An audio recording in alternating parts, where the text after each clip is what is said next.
Bismillah, alhamdulillah, wa salatu wa salamu ala rasulillah, wa alihi wa sahbihi wa man wala. I know this has been quite an exhausting program, and this is the final item in the program.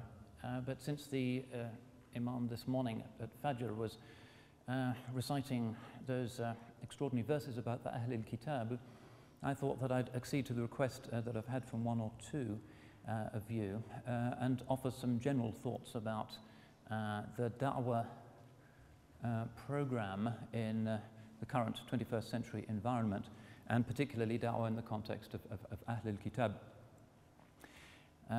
We all know that this is a curious, in a sense, post-secular age, and increasingly in the Muslim world one finds Muslims thinking that in the 60s, 70s and 80s we experienced the West, modernity, American civilization as essentially a secular thing, and now we're experiencing it as an increasingly religious thing, and so a recalibration is taking place. A paradigm shift seems to have taken place. The idea of the Pentagon as absolutely packed with Bible-believing fundamentalist Christians who are fighting a crusade. The daily Pentagon briefing to the White House still has a Bible verse on the cover. The idea, the language of crusade, the end-time millennial expectations of tens of millions of quite politically active Americans, and particularly Republican voters, has really changed the Muslim world's perception of what used to be called Christendom.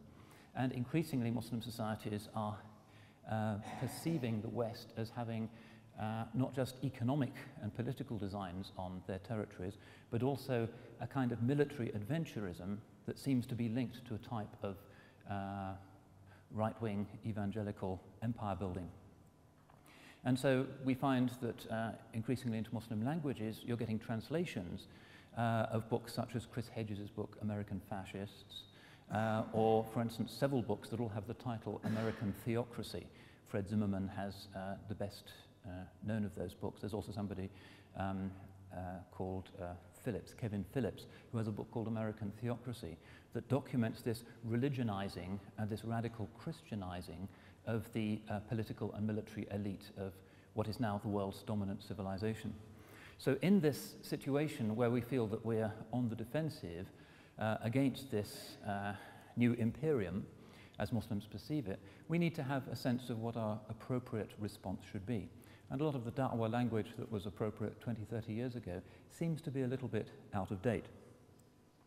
So I know that there are many people here who have come into Islam from different backgrounds. There are people who've come in from Hinduism, there are people in this group who've come in from Judaism, from Catholicism, from Protestantism. Alhamdulillah, the Ummah is growing and people are coming in all the time. And this centre in particular has been for over a decade now a place where many people in Spain come to take their shahadas. But whether we're new Muslims or cradle Muslims, we do need to be aware of the correct religious da'wah strategy when confronted by this type of militant, extreme Christianity. Many of us are taken aback by the fact that the great source of hatred on the internet seems to be coming from right-wing evangelicals.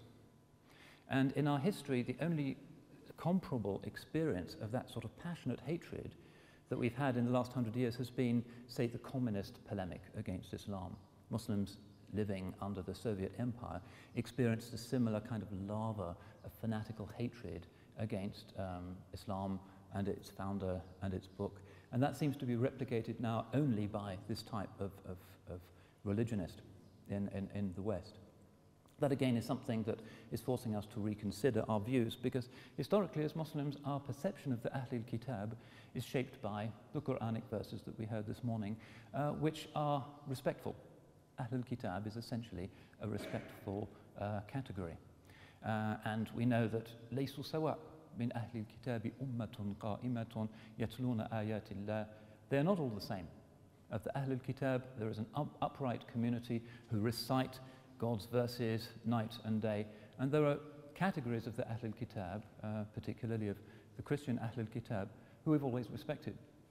And the old Christians who live in the Muslim world, and they're very much part of the society and the culture in the Muslim world, in the Middle East and elsewhere, are people with whom we have a kind of positive metabolic relationship.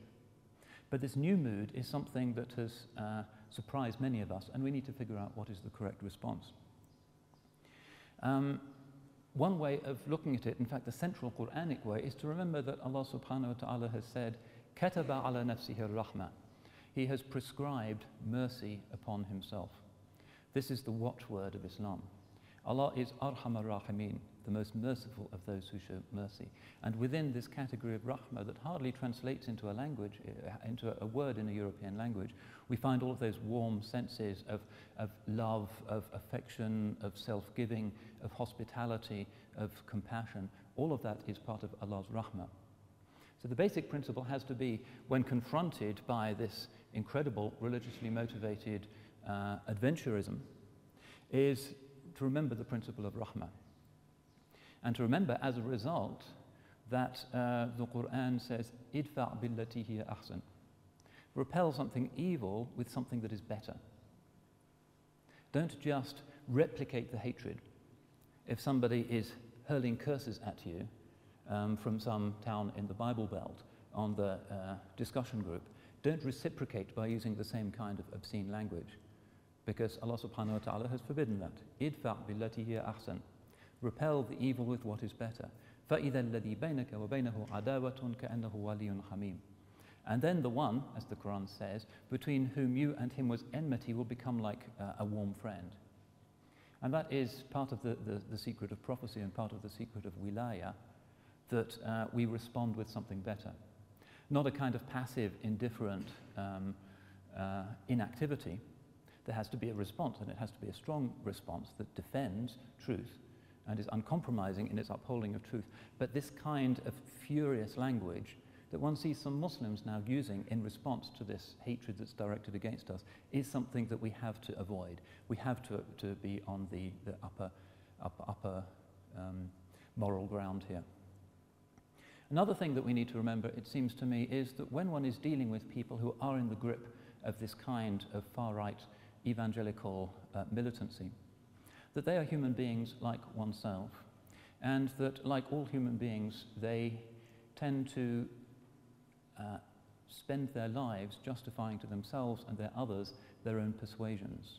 And their persuasions are shaped, more often than not, by their own sense of what they want to think about themselves. And very often, people who are in that position want to identify, quite unthinkingly, without expressing it in these terms, with power, with privilege, with success, with wealth.